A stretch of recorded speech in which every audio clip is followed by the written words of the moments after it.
16 december 1994. 50 jaar geleden begint het Ardennenoffensief. Veteranen uit Amerika leggen kransen neer in Bastenaken.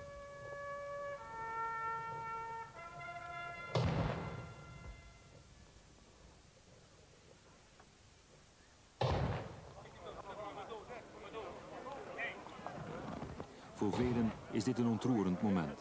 50 jaar geleden vochten zij hier tegen de Duitsers. There are many, many memories that I see all around me, and they all bring back the importance of not letting it happen again.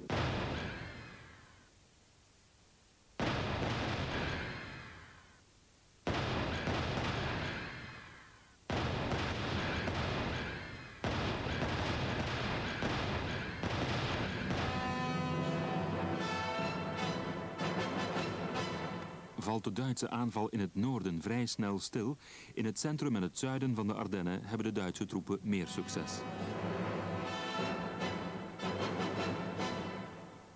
In 3 dagen trekken de Duitsers door Luxemburg en staan ze aan de Belgische grens.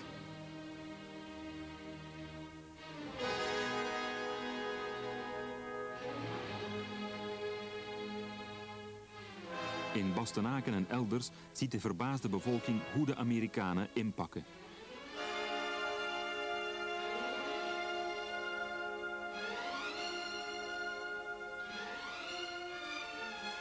De GI's, die iedereen onoverwinnelijk dacht, moeten hals over kop vertrekken. Je vois encore des groupes de résistants luxembourgeois armés de fusils de chasse qui parlaient avec mon père et qui donnaient des informations. Donc on était déjà assez bien informés. C'est surtout le lendemain, le lundi, le 18, que les choses ont commencé à devenir un peu plus dramatiques parce que, à la grande surprise de la population qui était absolument ébahie, les premiers Américains commençaient à refluer d'une manière assez visible. C'est-à-dire qu'il y avait un charroi vraiment très important, malheureusement plus vers l'Allemagne, mais dans l'autre sens. Ce qui était tout à fait inexplicable pour la population. Que va-t-on devenir? C'est fini? Oui. On pleurait. Bon, vous savez que les journalistes ils sont partis Louffalise. Les 2 derniers Américains, un lieutenant et un sergent, ont été tués au-dessus de la route de Bastogne par des Allemands habillés avec des vêtements américains.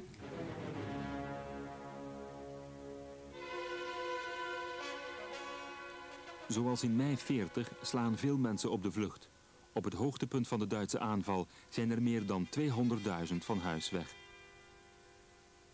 La moitié d'Oufalise était partie. Oufalise comptait 1500 habitants. Disons qu'il en restait 700, mais tous les hommes valides et les jeunes de 17-18 ans étaient partis. Le bourgmestre avait fait appel en disant « partez, oui ».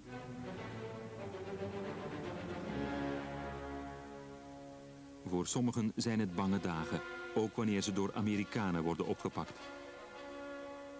Ce que nous ignorions, c'est qu'évidemment les Américains étaient complètement traumatisés par l'affaire de Bonnier, le massacre par les SS, et qu'ils nous prenaient pour des hommes de Scorzeni.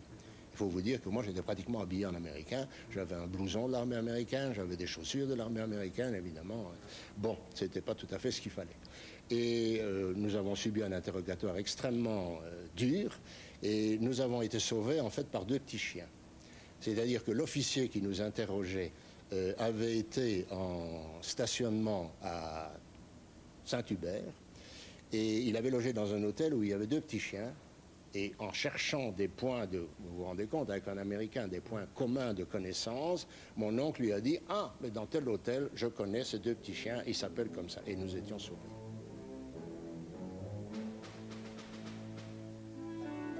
Bastenaken is een belangrijk verkeersknooppunt en het hoofdkwartier van het 8e Amerikaanse legerkorps.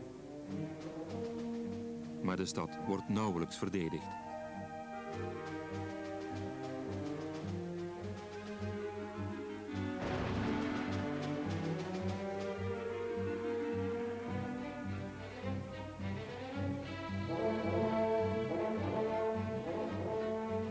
In nog geen half uur vernietigt een Duitse panzerdivisie de Amerikaanse stelling bij de grens. De weg naar Bastenaken is vrij.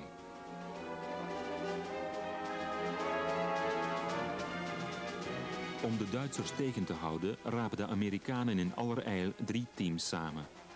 Team Désaubry bij Noville in het noorden, Team Cherry en Team O'Hara bij Longvilly en Wardin in het oosten. De drie groepen zijn licht bewapend en maken weinig kans tegen de Duitse overmacht.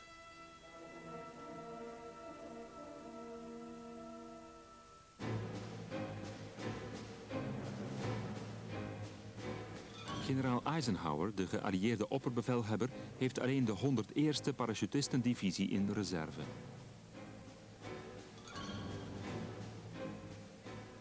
De para's worden in vrachtwagens geladen en vertrekken hals over kop naar Bastenaken. Bevelhebber is generaal Anthony McAuliffe, een man van weinig woorden, maar met een karakter van staal.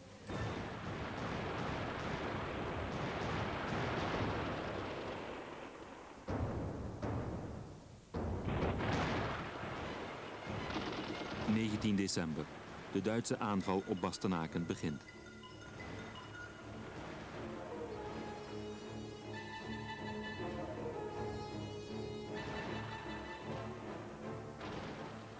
Bij Nouville houdt team Désaubry een Duitse panzerdivisie tegen.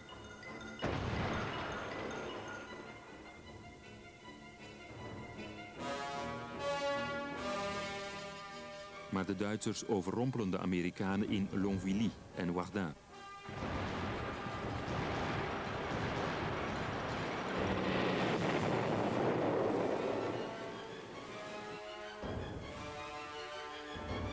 Duits raketgeschut en artillerie vernietigen meer dan 200 Amerikaanse voertuigen.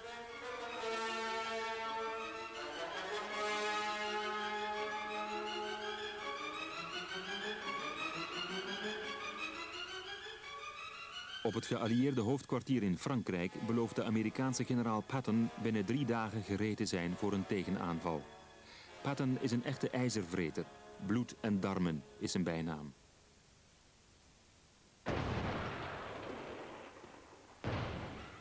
(20 december. De Amerikanen moeten Nouville ontruimen. Maar de Duitsers vallen niet meer aan. Ze hebben bevel gekregen verder te trekken naar de Maas. Bastenaken wordt omsingeld, alle wegen zijn nu afgesneden.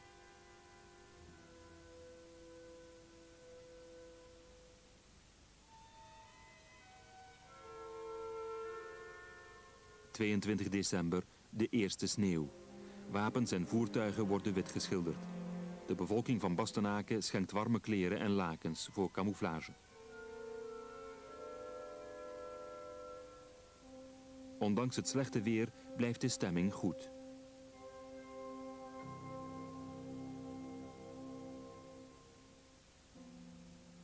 Maar rond de middag komt er een Duits ultimatum.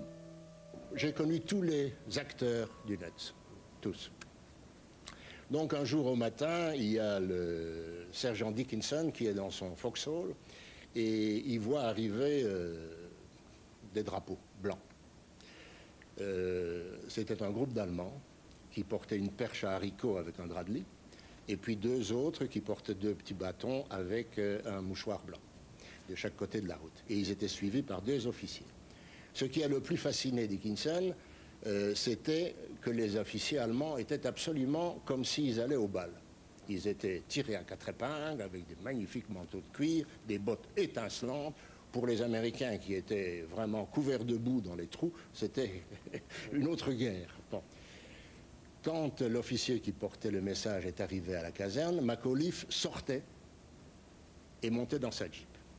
Alors, il a vu l'officier arriver, donc c'était un officier de première ligne, donc il s'est étonné, il dit « Qu'est-ce que tu veux ?»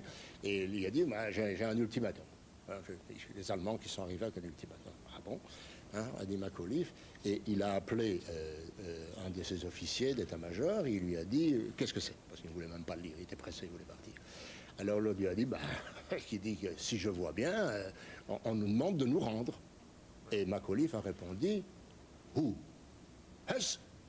Our Netz. » And then there was a lot of talk about what he should say in reply. And he said, well, I don't know what to tell him. So I said, well, what you first said would be hard to beat. He said, what do you mean? I said, you said nuts. So he wrote to the German commander, nuts, A.C. McAuliffe, gave it to our Glider regimental commander, who took it back to the Germans, who didn't understand what they meant. Nüsse. Nüsse. Ist das im negativen oder positiven Sinn? Is that a negative or an affirmative reply? Nuts is strictly negative. Negatief. Die nacht bombardeert de Duitse Luftwaffe voor de eerste keer.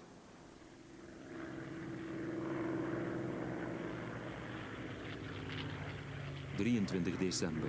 Het weer is opgeklaard. Eindelijk kan de Amerikaanse luchtmacht munitie en bevoorrading droppen.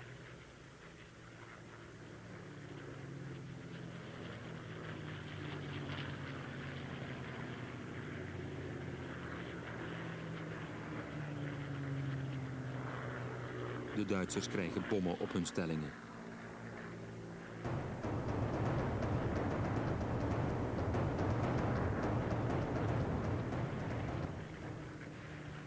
Tegen valavond vallen de Duitsers weer aan.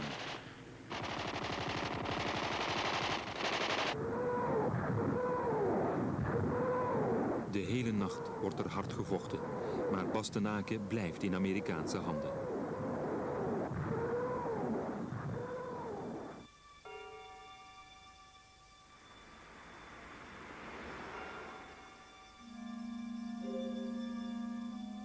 ...23 december. Duitse tanks trekken Rochefort binnen.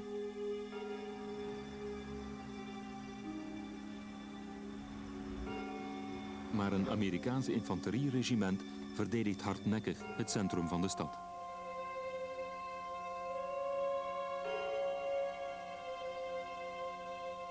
De Amerikanen moeten zich met zware verliezen terugtrekken.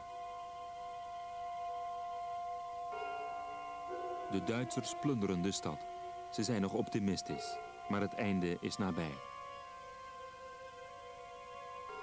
24 december, Foix Notre-Dame.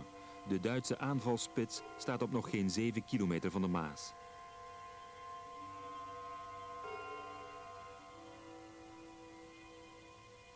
Een Duitse patrouille vertrekt richting Dinant op zoek naar een plaats om de Maas over te steken. De Duitsers dragen Amerikaanse uniformen en rijden met een jeep. Bij de Rocher Bayard botsen de Duitsers op een Britse controlepost. Ze stoppen niet. De 3 inzittenden zijn op slag dood. Verder zijn de Duitsers in het westen niet geraakt. Bande bij Marche. Op kerstavond 44 is het hier heel stil. In een kelder hebben SS-politiemannen 33 jonge mannen met een nekschot afgemaakt. 1 kan ontsnappen. Je suis passé à peu près vers 15e, 20e. Je savais que j'allais faire quelque chose, mais je ne savais pas encore quoi. Et 2 mètres avant d'entrer dans la maison, j'ai frappé l'Allemand au visage. Comme j'avais les mains en l'air, j'ai eu facile à le frapper sur le nez. Il est tombé. Et à ce moment-là, j'ai commencé à courir le plus vite possible, le long de la route. Puis j'ai aperçu 2 officiers noirs, habillés en noir. Et ça m'a obligé à traverser la route, où là j'ai sauté une barrière, plein vol. C'est à ce moment-là que les Allemands ont tiré sur moi en traversant la route. Et après la barrière, j'étais dans les champs, j'étais pratiquement sauvé.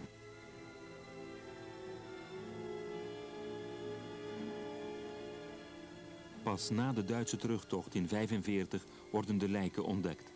Tot dan denkt de familie dat de vermisten zijn weggevoerd.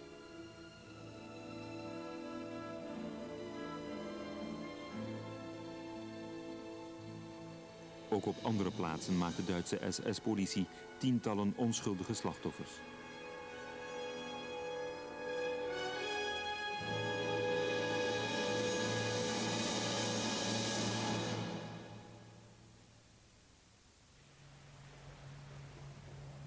Bastenaken. In de kelders onder de meisjesschool schuilen enkele honderden vluchtelingen, leerlingen en kloosterzusters. Notre-Dame de l'Abri a un sens pour toutes les personnes qui ont vécu ici l'offensive. Nous n'avions aucune lumière, pas d'électricité, pas de chauffage, et il y avait de temps en temps une petite bougie par-ci, par-là, qui éclairait, disons, le couloir. On avait que cela. Et au fur et à mesure que les bombardements passaient, tous les carreaux des vitres tombaient, même les portes ici tombaient, tellement ça s'était ébranlé dans tous les sens. Les gens avaient très peur, très peur. Les gens de la ville avaient très très peur. D'ailleurs, nous autres aussi, mais on essayait de se contenir. On essayait de faire chanter les élèves. Il y avait justement dans le groupe des 3 sœurs qui étaient là, il y avait la sœur musicienne qui se trouvait là, de sorte qu'elle a fait chanter les élèves. Elle a préparé la messe de minuit avec les élèves. Elle les faisait chanter et alors les élèves, la population écoutait et chantait.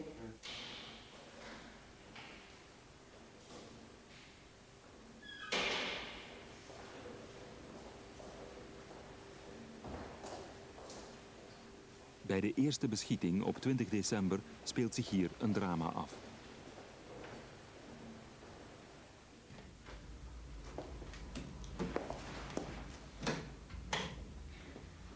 C'était ici donc l'oratoire où on avait déposé le Saint-Sacrement et Sœur supérieure se trouvait là en prière.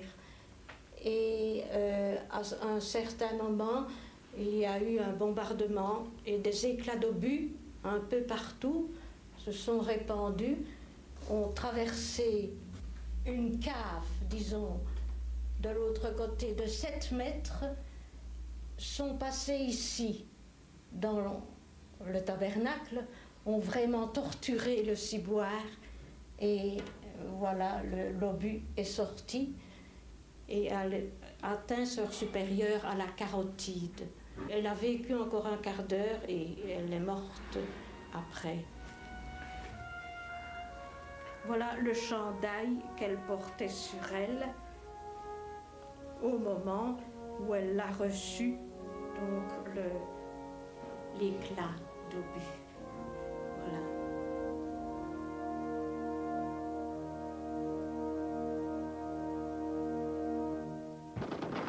Kerstnacht 44 is geen heilige nacht in Bastenaken.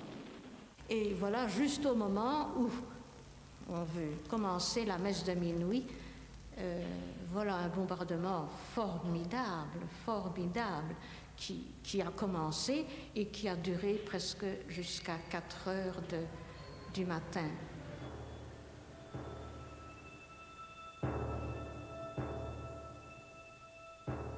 Bastenaken ligt in puin. Tot 10 keer toe bombardeert de Luftwaffe de stad.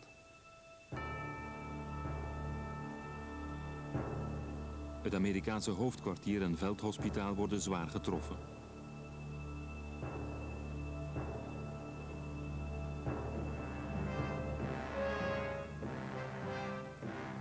Op Kerstdag breken Duitse tanks en infanterie door de Amerikaanse linies.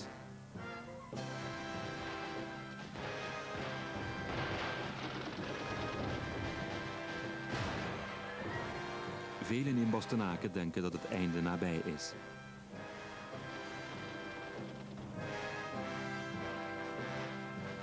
Maar de Amerikaanse infanteristen en para's bijten van zich af.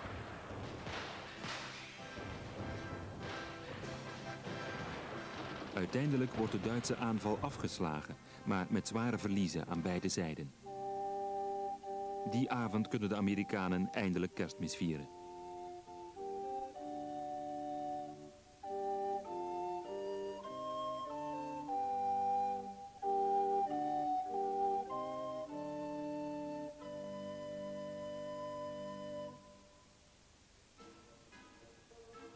...26 december. Goed nieuws.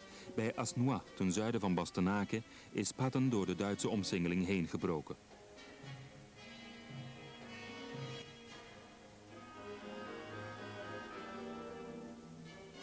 Patton's tanks vechten zich een weg door 100 kilometer sneeuw, modder en ijs.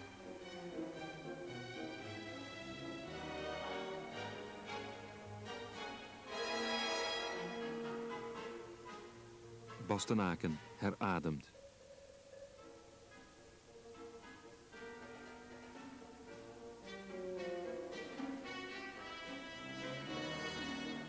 Er is weer bevoorrading en de gewonden kunnen weg.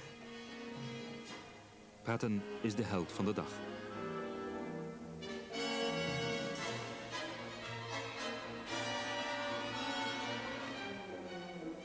Maar Hitler geeft niet op en werpt zijn laatste reserves in de strijd. Omdat de Duitse aanval in het noorden is mislukt, verlegt hij het zwaartepunt naar Bastenaken in het zuiden.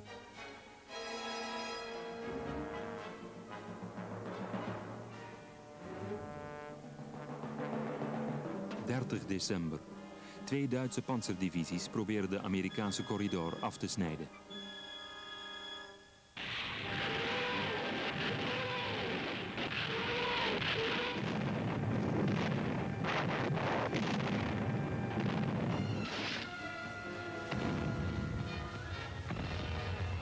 Sneeuw, honger en koude, niets houdt de Duitsers tegen. 5 dagen lang wordt er hard gevochten. Het scheelt weinig of de Amerikanen delven het onderspit.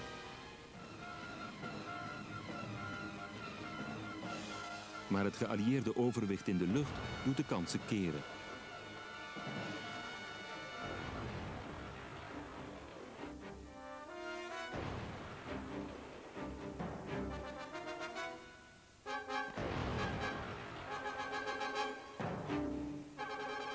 De Duitsers hebben geen reserves meer en beginnen aan de terugtocht.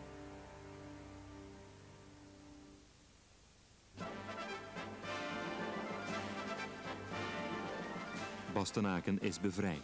De Amerikaanse overwinning heeft een enorme weerklank in de vrije wereld. Lorsque les choses allaient très mal en Ardennes, celui qui lisait le journal le matin voyait toujours un point noir marqué Bastogne qui tenait dans le raz-de-marée allemand. Ça lui donnait déjà quand même un peu confiance. La célébrité de Bastogne est un phénomène plus publicitaire que, on dirait médiatique maintenant, que militaire. Mon ami le général von Manteuffel, qui m'a beaucoup aidé pour réaliser ce musée, m'a toujours dit que pour lui, au départ, Bastogne n'avait strictement aucune importance, tandis que Saint-Vith, par exemple, devait absolument être pris. Maar Sankt Vith hebben de Amerikanen na 5 dagen moeten opgeven. De latere herovering gebeurt onder bevel van de Britse veldmaarschalk Montgomery. Les généraux américains, on se rend compte que combien ils furent heureux d'avoir une bataille gagnée par leurs hommes, mais aussi sous le commandement de leur chef propre. Et c'est ainsi que le rôle psychologique de Bastogne éclipsa peut-être même à la fin son rôle stratégique. Met de komst van het mooie weer gaat de geallieerde luchtmacht in de tegenaanval. Bruggen, wegen en kruispunten worden systematisch gebombardeerd.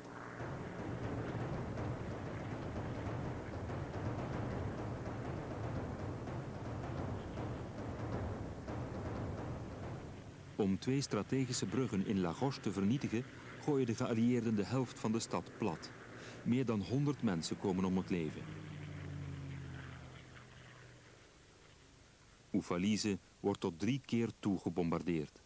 On se demandait si ce n'était pas la fin du monde. C'était quelque chose d'hallucinant. Vous voyez, une heure avant, on voyait les maisons en face de chez nous, et une heure après, toutes les maisons étaient soufflées dans le bois qui donnait entre la route de Bastogne et Lourdes. Là. On a été logés dans une cave alors. Et le lendemain, mon parrain et papa sont montés pour aller rechercher des vêtements et ce qu'on avait, parce qu'on avait que ce qu'on avait sur le dos. Et ils redescendaient et papa dépose la malle qu'il avait sur son dos et il dit à mon parrain, arrête François, parce que le bombardement recommençait. Mais le temps que papa recharge la malle sur son dos, mon parrain avait fait quelques mètres et la maison s'est écroulée sur lui. Alors nous avons voulu aller à l'église, dans les caves. C'était complet. C'était complet. Nous avons voulu aller dans les tanneries, c'était complet. Alors nous sommes partis par la route de La Roche et on se faisait mitrailler par les avions, hein, parce qu'il y avait une DCA sur les hauteurs. Alors on se faisait mitrailler et on cachait sa tête et on avait tout le corps libre. Veel inwoners van Oufalise vluchten de bossen in. Ze leven daar wekenlang in heel primitieve omstandigheden. Combien vous étiez là? 31 dans la même cabane. Et il y avait 16 enfants. Pas de WC, rien du tout. On devait sortir par une fenêtre qui était aussi haute que ça, grimper et aller dans la cour derrière, à chacun à son tour. On n'avait pas d'eau pour se laver dans cette salle, rien. On se lavait avec un peu de neige. Joseph Despierreux, un des hommes les plus valides du lot, est venu à l'hôtel, à la ferme Romerche, où il y avait eu des bêtes tuées par les bombardements. Et il a découpé les bêtes, et il a ramené les cuisses arrière de bêtes qu'on pendait à un arbre. Et évidemment, le temps nous a aidés, là, parce qu'il faisait très froid. La viande était gelée. Et on coupait chacun une tranche de viande à l'aide d'une serpe. Et on suçait la viande crue, gelée. On essayait de faire du feu, on mettait des branches au-dessus du feu pour que la fumée se répande, pour ne pas que les avions voient la fumée. On mettait des branchages, etc. Et on avait une couverture pour 3. Vous voyez, on se chauffait devant, on avait froid du dos. Il y avait de la neige comme ça. Hein? Vous mangez quoi, là? On mangeait quoi? Oui. Eh bien, on allait mendier, là. 6 januari 1945. Voor de 3e keer krijgen de geallieerde bommenwerpers Oufalise in het vizier. C'est quelque chose d'abominable. Ça ne me vante pas. Je n'ai pas pleuré, je n'ai pas crié. Mais j'en ai vu qui grimpaient au mur. C'est affreux, n'est-ce pas, ça? Vous étiez combien comme ça dans ce... Plus de 100, hein. 100 personnes. Plus de 100 personnes, oui. Ouais. En tout cas, c'était un désastre à Oufalise. Il y avait 200 victimes le lendemain, quand même.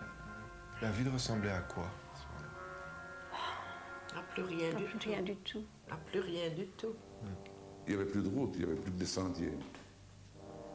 Les gens passaient là où il y avait eu des maisons, il y avait des tas de briques, et les gens passaient dessus. Alors on a commencé à relever les morts, là. Ah oui, ça aussi. On a commencé qui était resté là depuis? Qui était resté là depuis, qui était gelé, bien sûr, parce qu'il gelait très fort. Hein. Donc ils étaient raides, oui, mais ils n'étaient pas abîmés. Non, personne, non. Hein, il y en avait ceux qui étaient recouverts de paille. On allait lever la paille pour aller voir qui c'était. Il y a des familles entières disparues, vous savez. D'Allemands, il n'y a pas tellement eu de victimes à Oufalise. Il y a eu plus de civils tués à Oufalise, je crois, que d'Allemands. Tout le monde en voulait aux Américains. Oui. Un rare, c'était papa, qui disait, mais oui, mais pensez un petit peu s'ils n'avaient pas bombardé. Les Allemands seraient revenus en force. Et nous y ont déportés, ou nous étions esclaves. Mais ça, on ne comprenait pas à cette époque-là.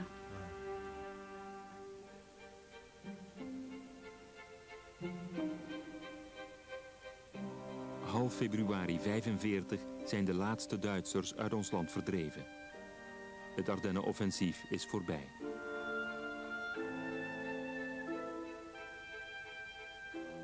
Met operatie Wacht am Rhein verliest het Duitse leger 100.000 man aan doden, gewonden en krijgsgevangenen.